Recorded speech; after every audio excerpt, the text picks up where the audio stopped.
Well, good evening, everybody. As Principal and Vice-Chancellor, it gives me great pleasure to welcome you all to the 14th University of St. Andrews Carnegie Lecture, which on this occasion takes the form of a conversation between me and our speaker, the esteemed golfer Renée Powell.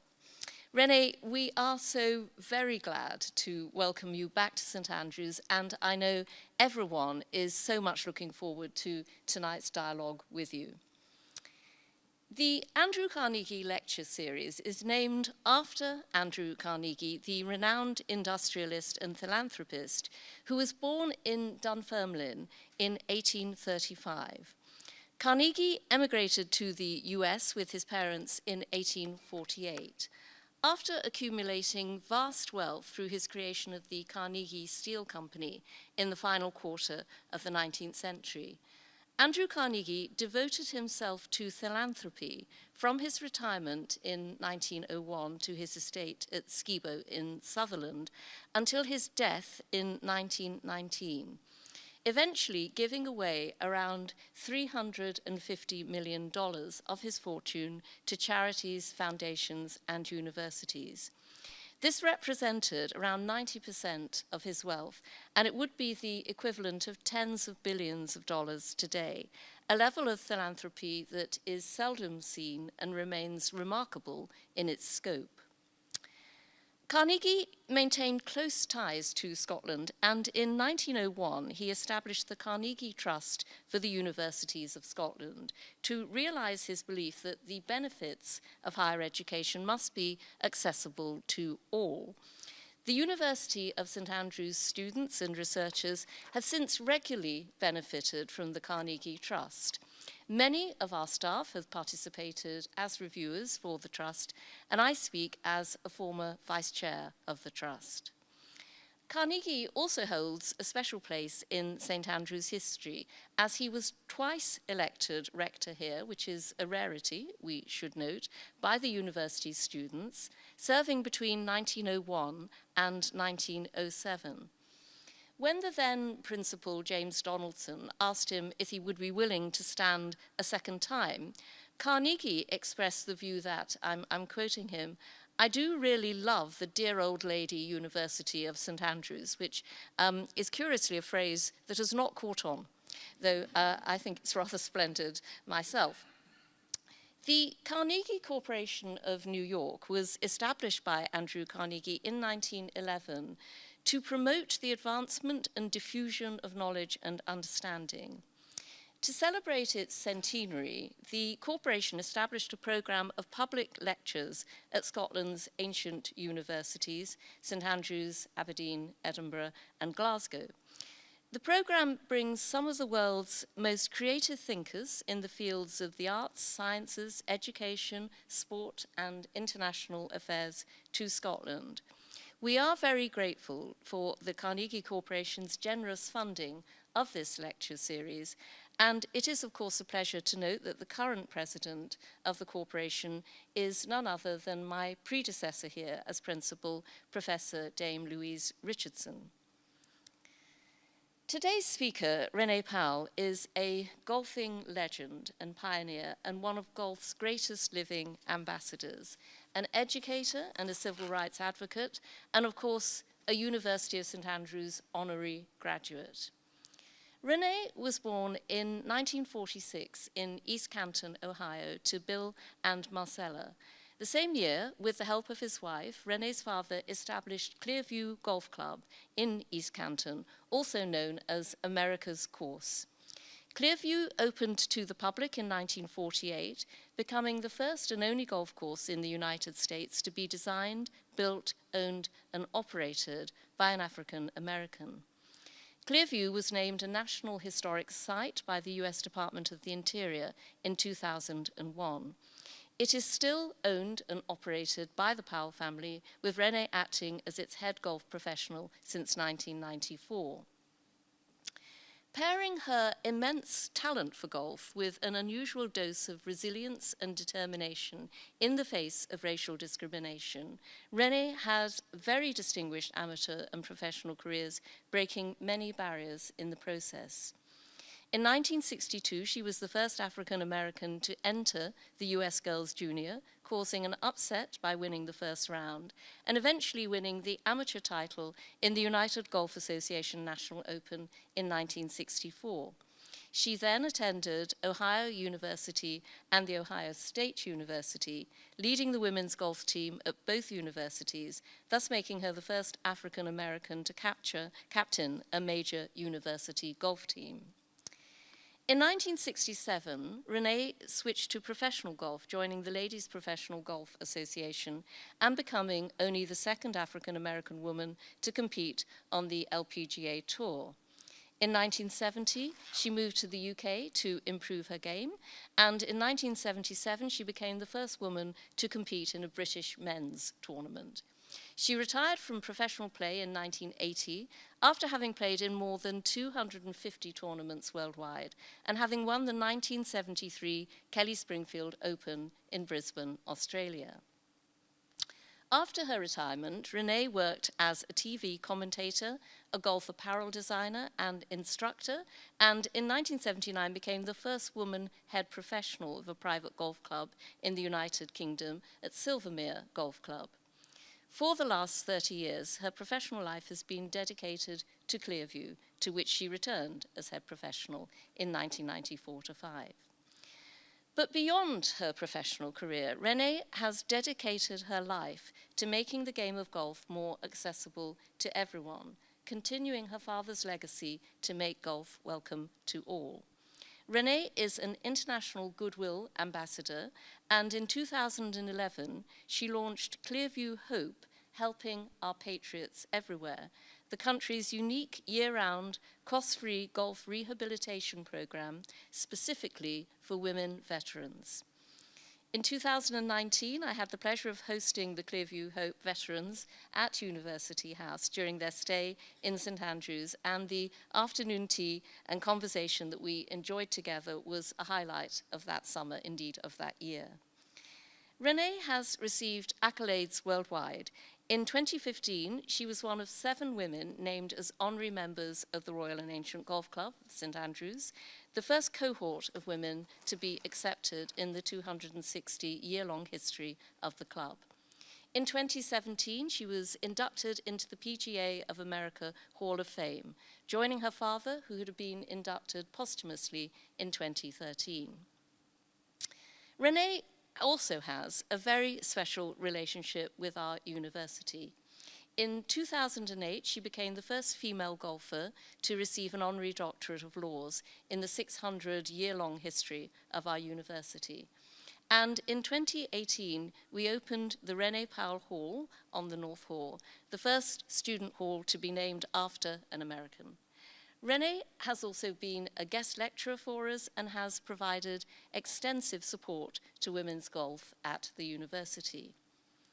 Renee and I first met in St. Andrews in 2017. Indeed, we were remembering earlier that when I first met Renee, she was halfway up the climbing wall in this building and was demonstrating the remarkable physical prowess that she so wonderfully, regularly demonstrates. I didn't join her scaling the golfing wall, I have to say.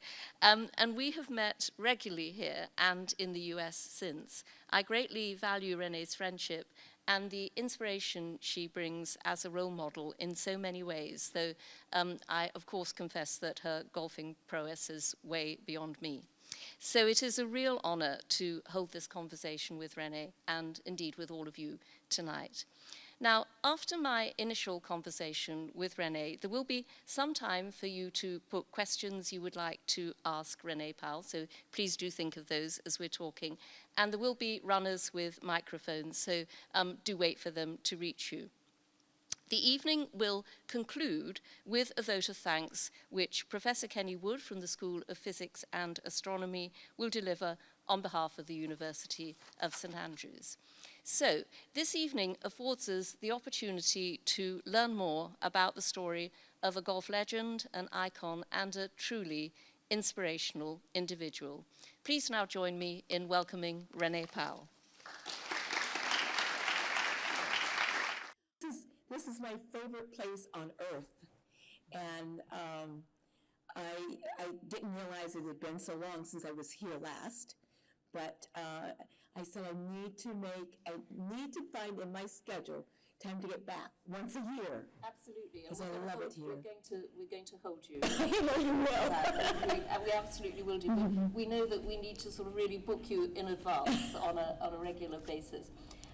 So that's now, but let's go right back to the beginning, if that's okay, and think about the start of it all for you. So the very same year that you were born, your father Bill, who was a World War II veteran, had been stationed in the UK, had also visited St Andrews, started working on what would eventually become Clearview Golf Club. So it seems in many ways that yours was sort of destined to be a life of golf from its very start.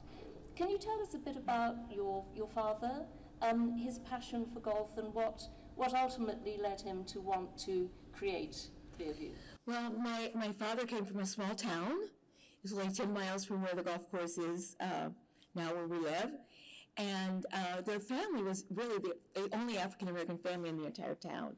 He discovered golf at the age of 9, and he began caddying and playing golf at the same time. And he was so fascinated by it because, you'd never seen golf, played before. And he said, when you're 9 years old, you can imagine these little kids, and I don't know if you know the show used to be in the United States called Little Rascals. And anyway, so little kids, when they're young, they're running everywhere. And so he said he was so fascinated. He saw these adults with these sticks and with these balls, and it looked like they were trying to hit them and lose them, and then walk, not run, to find them again, to hit them and try to lose them again. And he was so fascinated by this. And he said that he finally went home, and he said by the time he got home, his mother, it was dark, and his mother was wondering where he had been. And she was worried, he was 9. And he said the funny thing was, I don't know does everybody know what willow trees are? The switches, the willow switches, they bend. And my grandmother would told him, Willie, you need to go out, get a willow switch. And he said he got the worst licking he had ever got in his life, but he said he knew he was going to go back again to this place. And so he eventually, he said he learned everything he could about golf. He started the very first golf team at Minerva High School, which was the town that he was from. And he was able to play. He was the number 1 player on the team, the coach of the team, and he scheduled all the matches. And after high school, after he got out of high school, he wasn't welcome at the same courses that they played as part of the team because we looked a lot alike, okay? So fast forward, he and another friend, his brother, started the very first golf team at Wilberforce University, which was named after Lord Wilberforce. Yes. And the very first match ever played in the United States was in 1937 between a historically black college and a white college. And my dad and his brother were on that team. So fast forward to World War II, and my dad was stationed in England and in Scotland at that time, and he was able to play golf, on days off, and with he said he would borrow clubs from the Red Cross or else from members, and they would allow him to play their courses. And when he went back to the United States, he found that things would have changed. Yes. So back in those days, we had a black army and we had a white army, and there were GI Bills and GI loans, but they were only for white soldiers.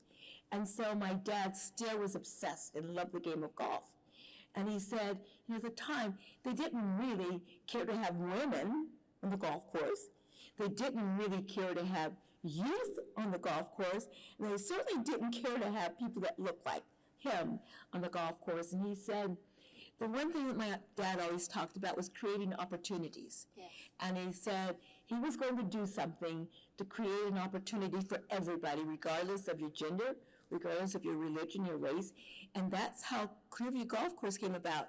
And, we began building this golf course, basically the first 9 holes by hand, and people would tell my mom, "You're really good at cook, This man's out there, on this was an old rundown farm, but he was just turning it gradually into he was obsessed with it, but he was obsessed because he thought that everyone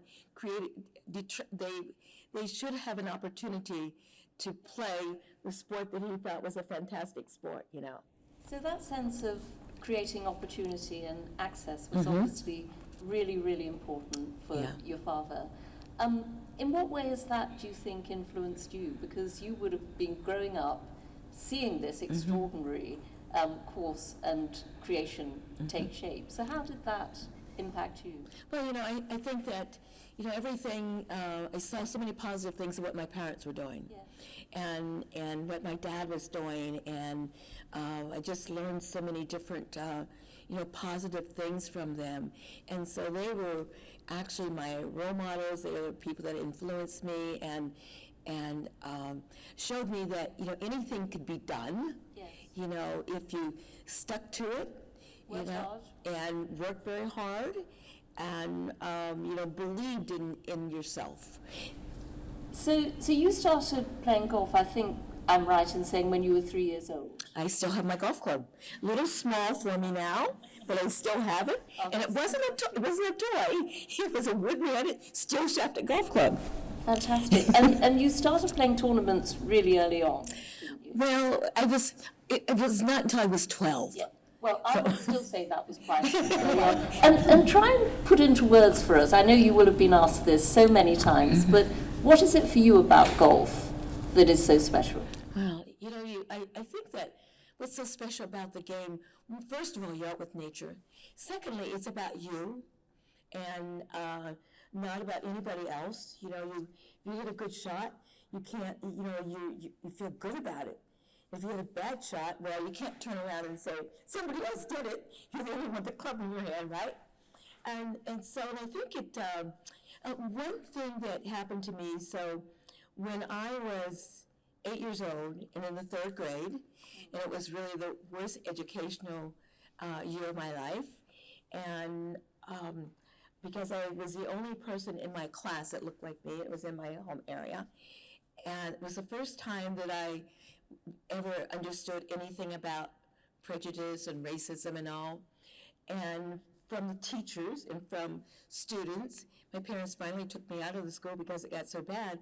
But for me, golf was out there, and I was out there hitting golf balls, and nobody was giving me negative feedback. Yes. And sometimes a golf ball gave you negative feedback, but nobody was saying anything to me that was, outside of what I need.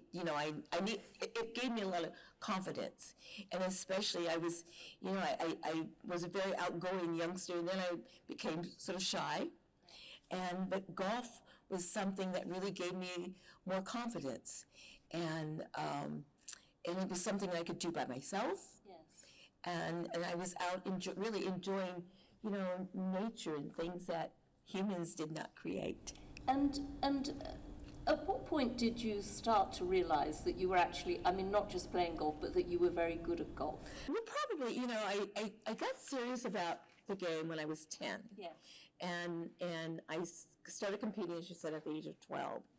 And it was something that I know at the same age, at the age of 12, my parents took me to a golf tournament, which was an LPGA tournament near my hometown. I had never heard of the LPGA before, seen women professional golfers, and one of the women that was there, and Marilyn Smith, she was one of the founders. Actually, this year we're celebrating 75 years of the LPGA.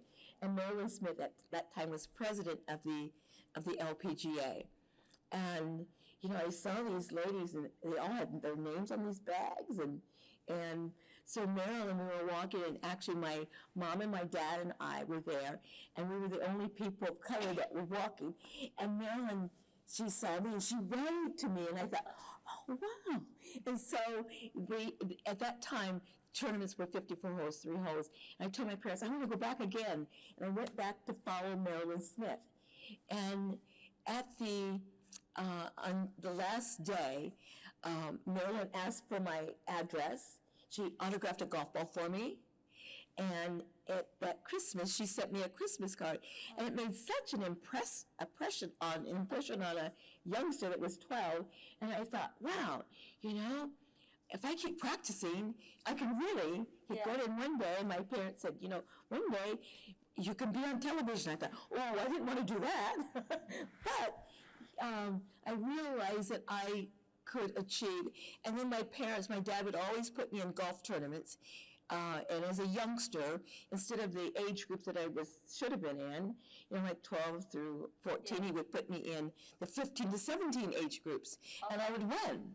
Right. And so, but I practiced a lot, and I knew. So you just see, you see yourself getting better and better, and playing in national levels, and yeah.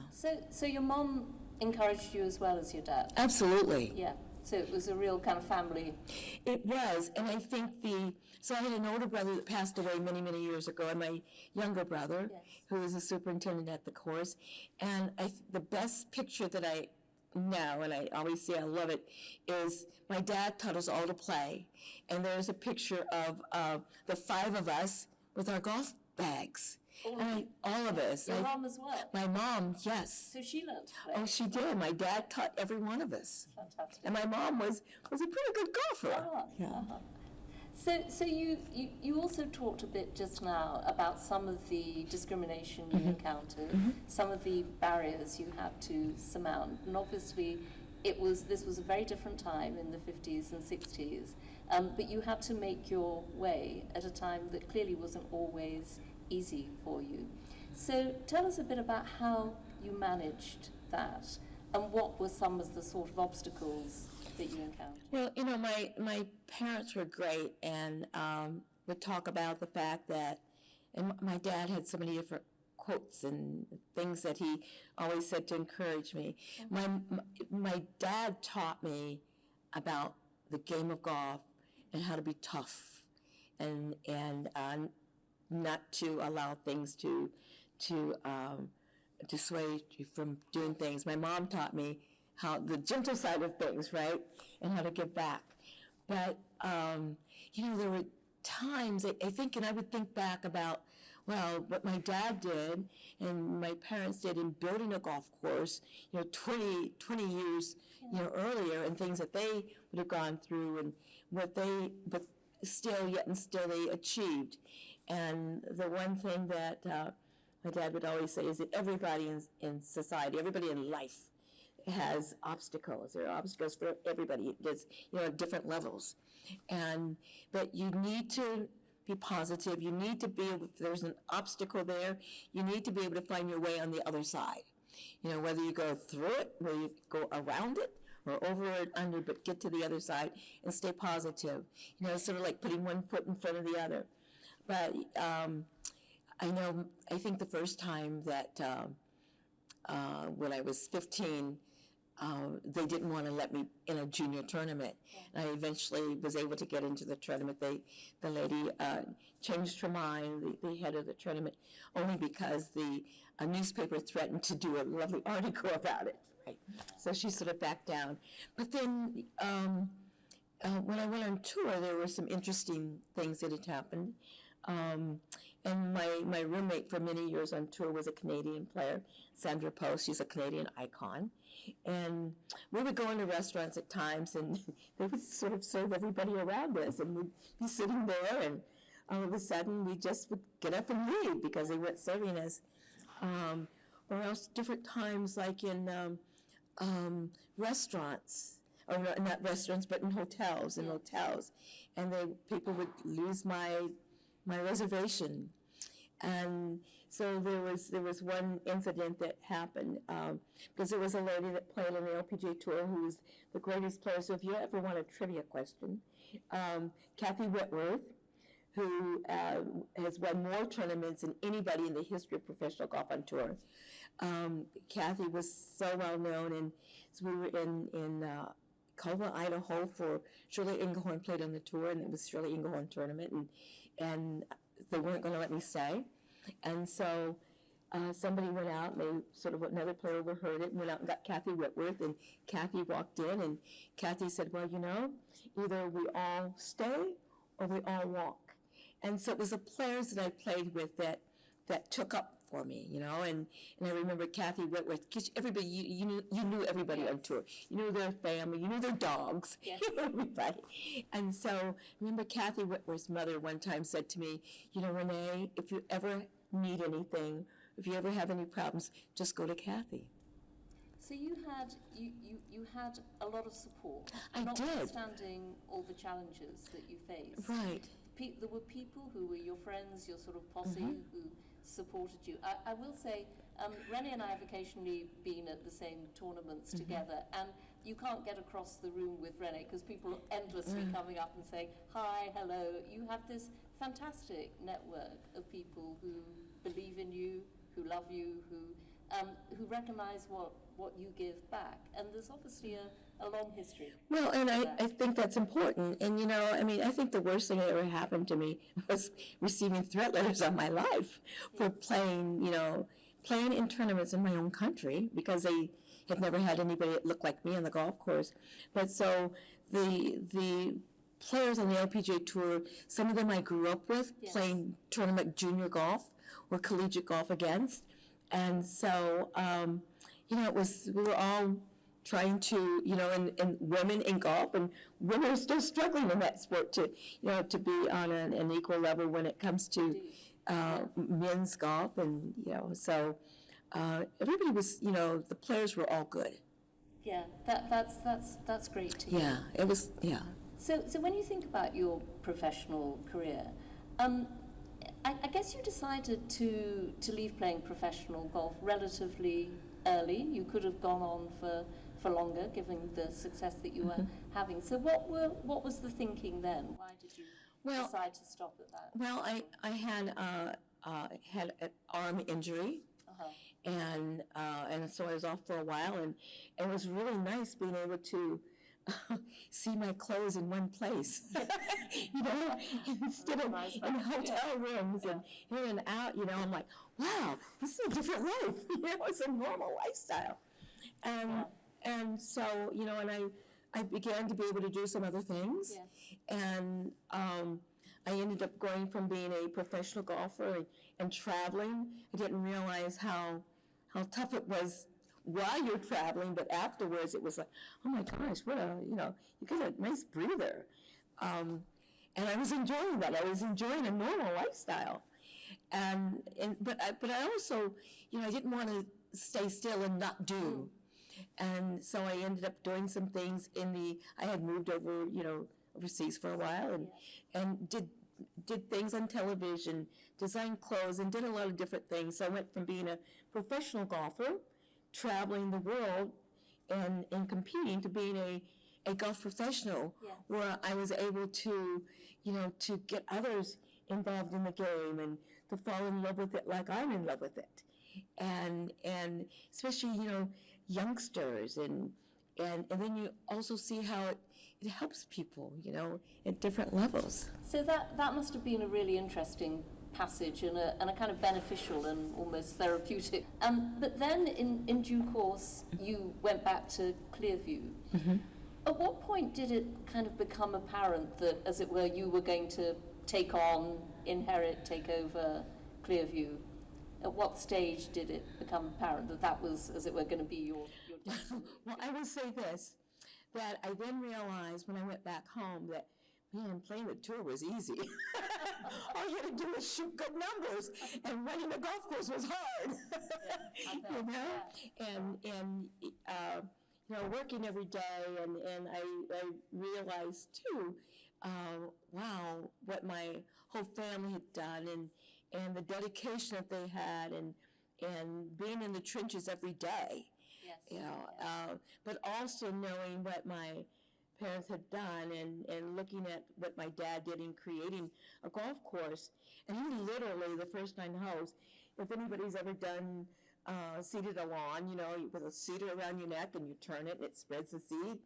if you look at a golf course and think about this, that my dad literally, with a hand seat around his neck, walked back and forth every single step, seeding the golf course, seeding the fairways, you know, and you know, I realized that how important it was and how important the legacy of what my family has done. And for me, it's important to continue to carry that on. So my thing is, you know, he said, well, you know, when the golf course was there for 75 years, I said, I need to be able to do things to make sure that the golf course is there for another 75 years. You know, when you think of this university having been for over 600 years, you know, and things like that are important. It's important to educate, you know, and to do things so that people understand that you know, other people have come before you and have achieved, so therefore those who come behind you can also achieve. So that's very much what you want for Clearview, for it to go on It is. developing and having that kind of status that it Exactly. signifies something as well as being a golf course. Exactly. Yeah. It's, and my, you know, my dad, I think sort of I talk about my dad so much because I spent so much time with him. He's the one that taught me the game, right? Yeah. And to be able, he instilled so much in me about what's important in life. And so I just, you know, the pattern was there. The model was there. All I needed to do was follow it. And has, over the years, that obviously where you've been when you took it on, has Clearview changed a great deal? Have new things happened? Has it changed, or is it, you know, if you look back on that 75 years, have there been some sort of crucial points? Yeah, so there's been a lot of change in, you know, it went from the 9 holes to 1978. My dad added the second 9 holes. And then we've had celebrity tournaments and LPGA Pro-Ams, and we always had to put up a tent. We had a tent to put up, you know, a marquee. And 2 years ago, we actually have a building, a clubhouse, the Powell Educational Building, and a museum, a small museum in there, dedicated to our parents, in honor of our parents. And what was really funny is that I was talking to the people that built the building, was last year, and they decided to have their outing at, you know, at the building, at the golf course, and in the building. And so I was talking to the gentleman over the phone as we were, you know, talking about and organizing the event they were going to have. And so I said to him, and you'll be in the tent. And he said, and he talked to his colleague and said, we just built that big building, and she said we're going to be in a tent. And so when he came out and we met, he said to me, and where's the tent going to be? Yeah. I said, Mike, you're in it. It just doesn't have canvas size. And then he got it. That's lovely. Tell us also a bit, I mean, it's great hearing about Clearview, but something else that is really important for you is hope. Yes. And as I said in my introduction, meeting the Hope veterans was such a privilege for me. So tell us a bit about why you wanted to do that, and in a bit more detail about what it offers. Okay. So, as I said, my dad was in World War II. In 1971, I had an opportunity to go to Vietnam during the war in support of our troops, and into areas where, you know, out fire bases, at hospitals, anywhere there were troops. And a friend of mine at the PGA of America, was the historian, called me one day and he said, Renee, you know, we have the PGA Hope program, which means helping our patriots everywhere, but there are no programs for women military veterans. Yeah. And I think you should start one. And so I'm like, really? And so one thing led to another, and so I really sort of looked into things like, you know, in my state, the state of Ohio, there's so many people that go to the military, yes, and women and men, and he said, when he said there are no programs for women veterans, I thought, you know, wow, okay, let me think about this. And so I did, but it was really hard finding women, because a lot of times, you know, they had signed the papers and gone wherever our government sent them, but they didn't think that they were veterans. And I'm like, you served in the military, didn't you? He said, yes. But, a lady called me recently, and she said, and she was in Michigan, and she said, I want to come down and meet you. I'm a veteran. I'm retired from the VA. And she said, but my daughter was 18 years old before she ever knew that I was in the military. And I'm like, really? Well, why is that? She said, because my experience was not good, and I wanted to forget about it. But the PGA Hope program, the one that we do in our golf course, it's the only program for women, only golf program for women military veterans that's year-round and cost-free. And it's been amazing. So 2 things have really impacted my life. Number 1 was the most significant and rewarding trip I ever made was to Vietnam, because I was able to take a bit of home to those who were serving and in the military. And the second one was creating the program for women, the Hope program. Most of my women are dealing with PTSD, and it's been a life-changing experience and a time of saving lives for many of them. One of the women who came over here and that you met she was in Iraq, and she spent 2.5 years in Walter Reed dealing with PTSD, and she had been suicidal. And another woman that you met, Barbara, who is she heads up our program, and she said to me one day, I'm really surprised that we haven't lost anybody to suicide, because they have very high suicide rates, and it sort of shocked me, and I found the one word that many of them use is that it's safe. Yes. And they're out and they feel safe. And one of the women said to me one time, we can be in a room with all women veterans. We don't have to say anything because we all understand. People all understand. We all understand. And so it's been a tremendous program, because, again, I feel that, I can use the talents that I have and what God gave me and what my dad developed to use golf as that tool to make change in society. And it's amazing that, one person can make a difference, like my dad making a difference in what he did, and huge, and just seeing how golf has helped to giving people, and especially with the women, something that they have never thought that they could do. They thought it was way above their cost, but they have it free, and nothing costs them.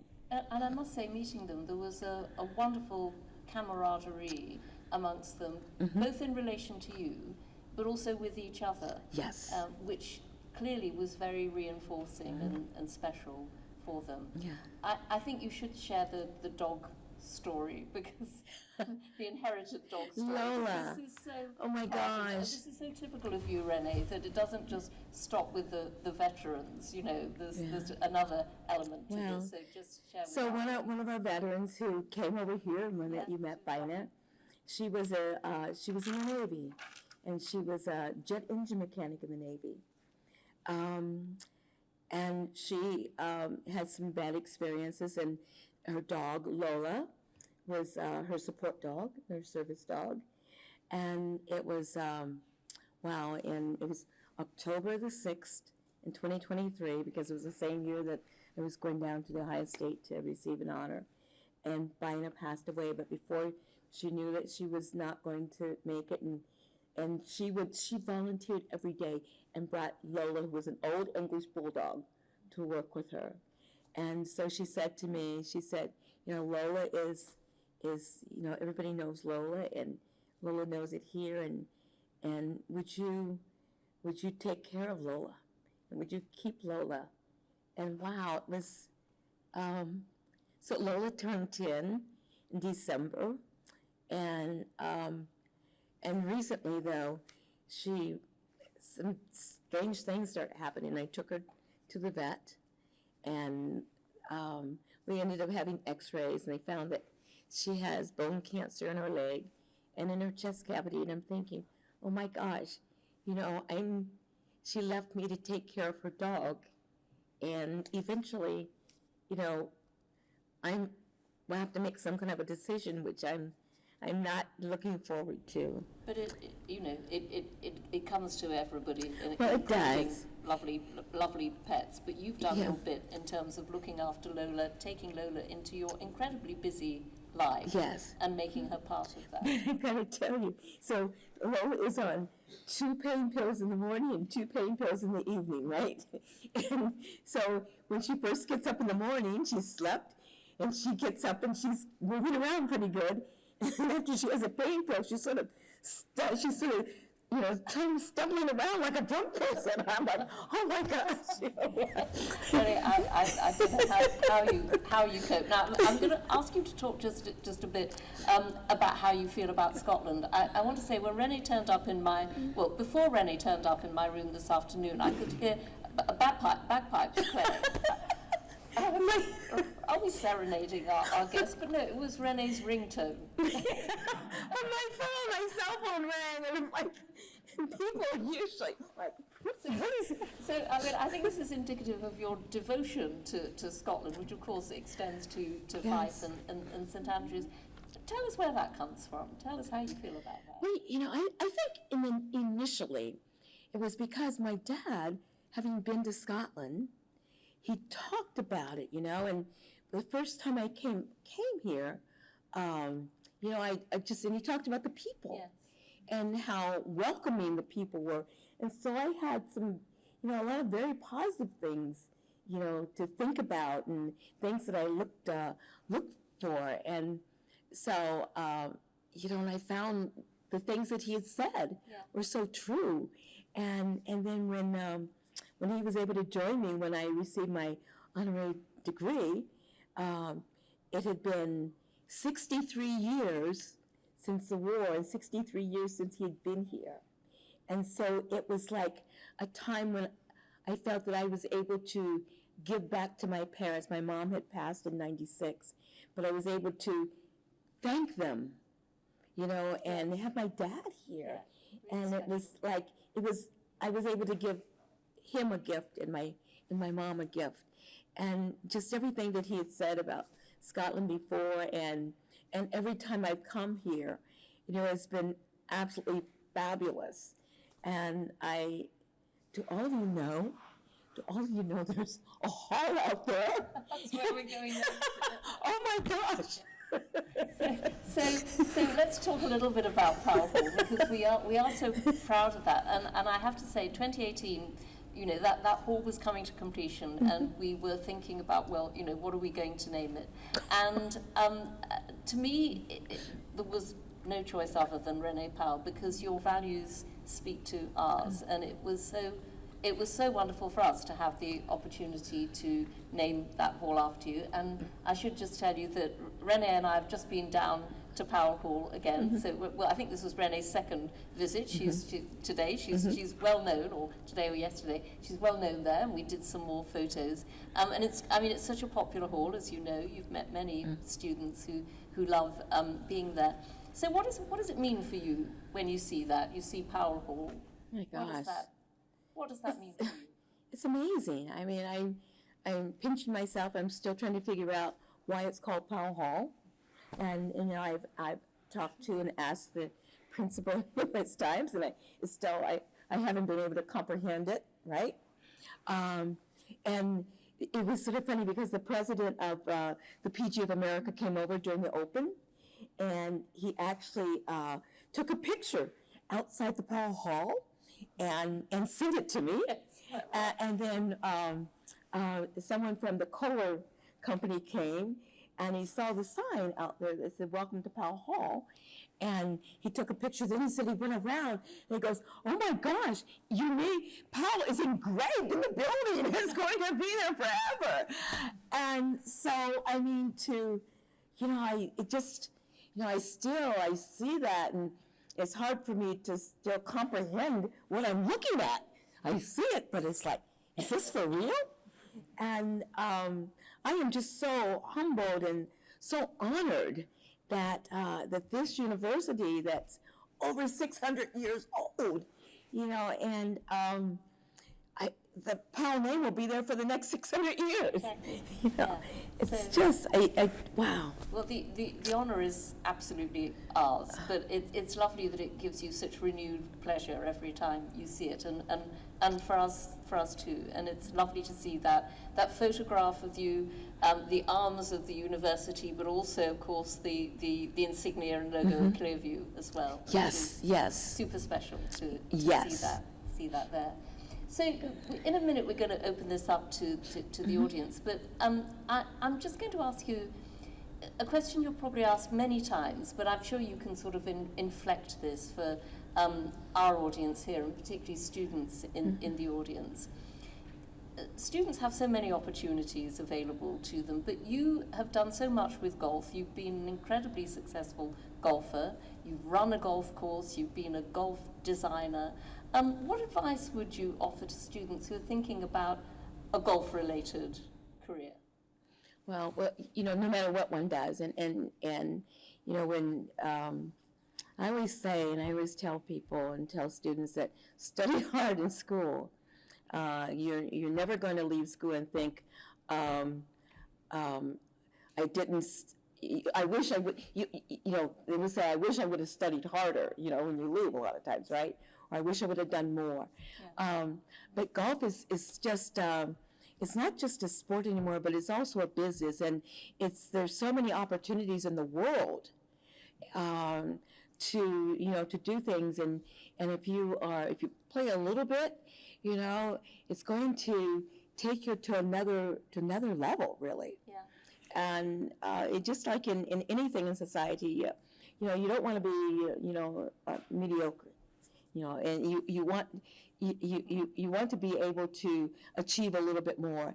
The harder you work at anything, then the better you're going to be. If you work at golf a little harder, if you study a little harder, you know, you're going to be above average, which is also very important.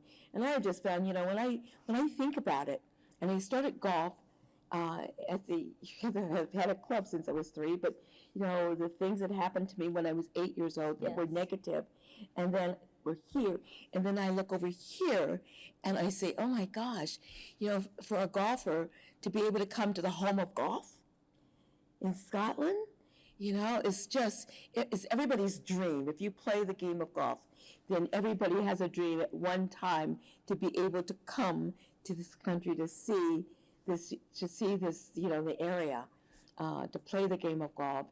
And I look at the fact of my whole life, and still the last chapter and in my book that I'm still working on is going to be about Fife. The Kingdom of Fife, and that's the last chapter, the Kingdom of Fife, because it has been something that has been so meaningful to me. And you know, the fact of knowing that my dad had been over here to Scotland, and you know, so much of my life has happened after I left the tour. Yes. You know, and the thing is, you just continue to put one foot in front of the other, and continue to do more and more and more. You know, and you don't stop until you have to stop. Quite right. I mean, that's the advantage of a long life, isn't it? That you can kind of see that trajectory. And I'm very glad you've referenced the book, because you knew that I was going to say that if you didn't. So that's quite deliberate on Renee's part. I want everybody here to join with me in a minute in encouraging you to finish the book, because you know there are so many wonderful chapters in it. Everybody here has a sense of yours is a fascinating story, and you should share that with as wider an audience as possible. Yes. So I think we're just going to bring you over here, and you can stay in University House, and we'll let you out when I finish my book. Yeah. Yes, and you know, and I wouldn't rush back now but we were talking about projects and things that have happened. So the course is 79 years old, and we've never had an automatic irrigation system ever. So for the first time ever, so I've been used to, you know, we can water the greens by dragging hoses, you know, from one green to the next. Last year, we had this horrible drought for 6 weeks, and I was out there doing that. When I went to my doctor, just for, you know, a routine checkup, he said, you've lost 20 pounds. He goes, are you all right? Pulling hoses all the time. Exactly. And I said, I've been doing physical work. So that is, so I've got to go back. And so now, 2 weeks ago, they started working, and we're getting an automatic irrigation system. Fantastic. So I'm not supervising, but I'm taking pictures, of the whole process. I bet. And so I'm back tomorrow morning. I'm leaving. That's why you've got to get back. That's the perfect excuse, I have Thank to you. say, that we're sorry you have to go. Okay, all right. I mean, that was so interesting, Renee. Thank you. And I would now like to take the opportunity to get a few questions from our audience. I'm sure that so many things that you said will have provoked people. So, who would like to ask a question? Heather, go ahead. There are microphones coming. Yes. Hi, Renee. Hi. Nice to see you again. Thank you. Thanks for such an entertaining discussion. We heard that you first picked up a club as a toddler, and you were obviously destined to go into the family business. But what if you hadn't? What path do you think you might have taken? Oh, I studied speech and hearing pathology in school, and I love doing things to help people, to work with people. So that's something that I would have done. And I thought, well, what I can do is I can work and do that in the summertime and play golf. And the other time, in being a teacher, I am a teacher. Yes. I'm an instructor now all the time in golf. So that's what I would have done, because I really enjoy making people better, helping them to be better. Great answer. Thank you. Who else is? Yeah, over here. Thank you. Renee, thank you very much. My question is, can I ask you to talk a little bit about the importance of mentoring and the role it played in your career, please? Yes. I think mentoring is important, and I think that everybody has talents, no matter what they are, and I just personally feel that we were put on this earth not to just isolate ourselves, but to share, to make life better for others. And that's the one thing that my mom would always say to me, is that it's important that you leave this earth better and places better than you found them. And so that's something that I've always strived to do, and I enjoy.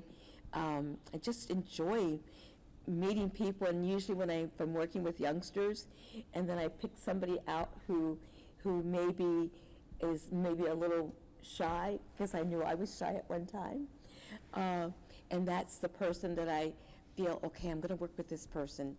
And I think mentoring is just so important, because you are sharing with someone, you're making life better, you're making the world better. And I love questions that people are asking me questions, and then sharing with them something that is going to help them achieve whatever it is that they want to achieve. And just like in golfing, the one thing as an instructor and as a coach is finding out, well, what are your goals? And then helping people to work through those things. Thank you. Don't be shy. Yeah. Okay, in the front row here, and then there's one a few rows back. Bill, there you go. Microphone. Hello. It's been an inspiring evening, but Thank you. I don't think I'm the only one in the room who has been thinking about their own golf game during the course of it. And I admit it. But I feel I was remiss, not just selfishly on behalf of, but for all of those. Can you give us a good golf tip? We knock at least 2 strokes off. I rephrased the question. Yes.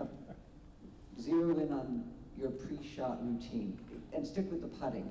What So obviously, you don't always 1 and 2 putt every green. So it's putting is something that helps to build confidence, right? And one of the things I think, so this is a good thing to do with practicing your putting, is to start maybe with short putts, you know, and take 3 golf balls, because they say on tour, everybody takes a sleeve of golf balls out, you know, and you're practicing the pros. So putt from maybe 3 feet away first, and practice that putting. Move back, and sort of like a ladder drill. So move back a couple more feet, and a couple more feet on the same line, you know, and continue to work there. Another thing is like if you take balls, and, you know, very few greens are totally flat, right? And so I always, with pupils, I always say, okay, on the practice putting green, let's pretend like, you know, if we look at like say a clock, you know, 12 and 6 and 3 and 9. So if you practice, start putting those first putts uphill, and then go to the other side and putt the putts downhill, and then you see a difference. When you're putting uphill, I would say look at the back of the cup, so that it gets you to get the ball to the hole. When you're putting downhill, look at the front of the cup, because it's going to pick up speed. And then you can go from one side to the other, and most people find that a right to left putt's a little easier putt, and look there, and, you know, every putt, you put it straight, but you look at where the ball is, right? And so putt from this side, and then go to the opposite side, because then you're going to have a left to right putt. And so do that. And if you work on those shorter putts, which gives you a lot of confidence, because as I was telling the students today, you hear the ball go in the hole, you see the ball go in the hole, you know, and then you sort of branch out. So spend more time, because half of a game, if you're looking at a scorecard, you know, half of that scorecard is putting. And so that really tells us that putting is a big part of the game. Everybody, and especially, you know, a lot of younger people want to hit the ball as far as they can.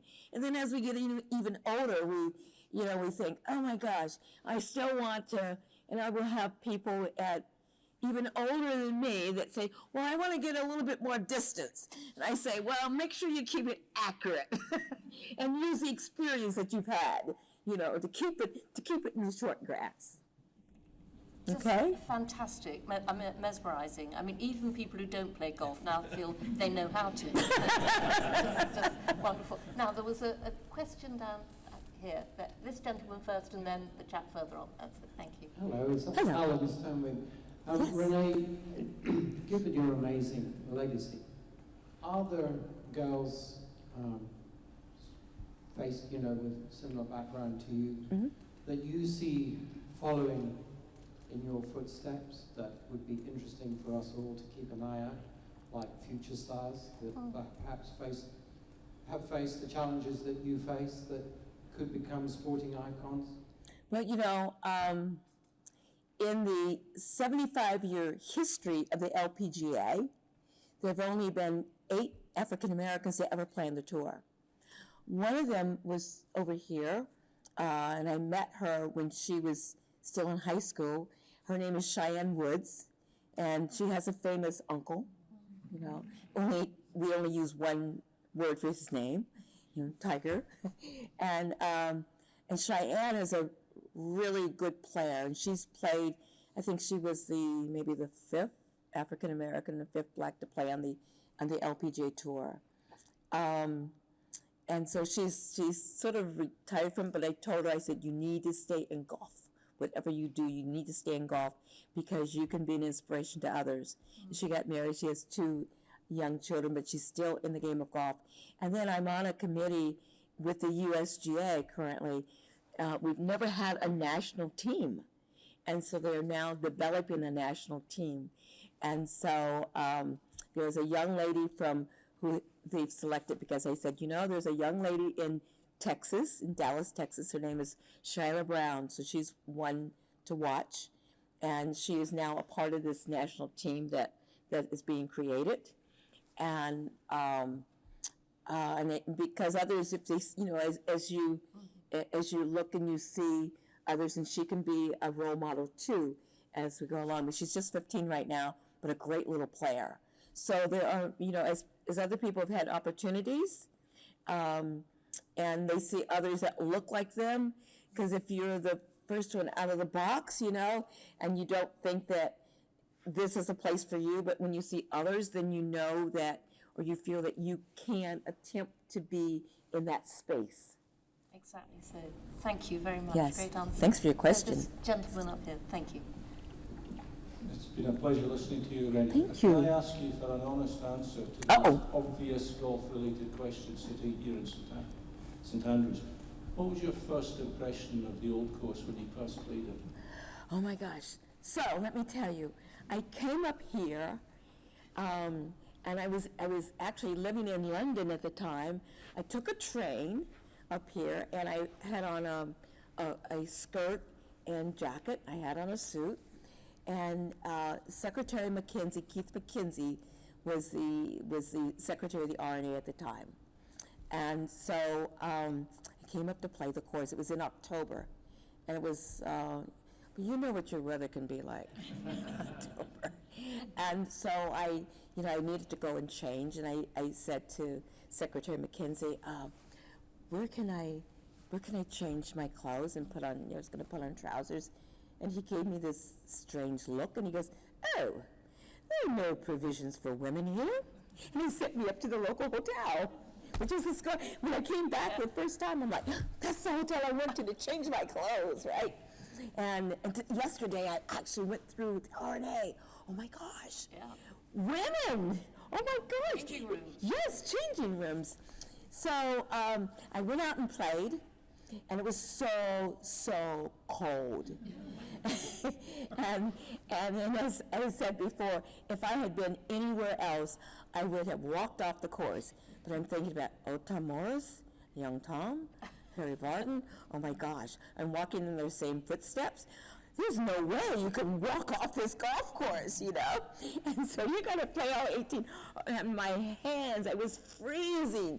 But I got through 18 holes. And at first when you go out there and you just say, well, what's it all about? Until your ball disappears in a bunker, And you get, or you're out there and the green is here, and the caddy says, hit it over here. And you're thinking, what do you mean hit it over here? The green is down there. And you hit it over there, and you realize why the caddy told you to hit it where you hit it. So, and then you fall in love with it. Absolutely fall in love with it. You learn what Heather is. And so, but, then and I think the biggest thing was realizing all the people who had walked those same hallowed grounds as I was being able to walk. And like I say, my parents were always big into history, and then for me to be able to be here and to walk in history, and being the greatest place, the most important space on earth. And the funny thing is, people will say to me, oh, well, are you going to be, do you think would you ever like to be a member of Augusta National? I'm like, Augusta? I belong to the most exclusive private club in the world, the Royal Nation Golf Club of St. Andrews, So, hey, I love it. I love it. It's real golf, right? Great question. I'm going to take one more question, and we're going to take one right up at the back there. So just go carefully, Audrey. Thank you for coming down. Thank you. First of all, thanks, Renee, for some very inspiring words. My question is an RNA question. Is it feasible to imagine that we would have a women's captain for the RNA within the next 20 years? Well, you know what? I look at the fact that you've had your last, at the university, the last two principals have been women.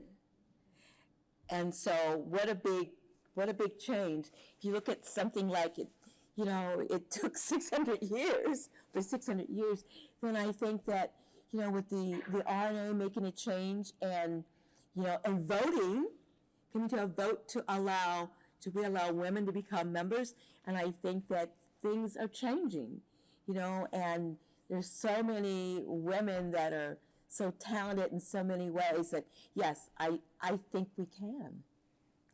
That's a great, really characteristically positive final answer. Thank you. Yes. Thank you so much, Renee. Thank you. From all of us, you have to write that book. Yes, You have yes. to write that book.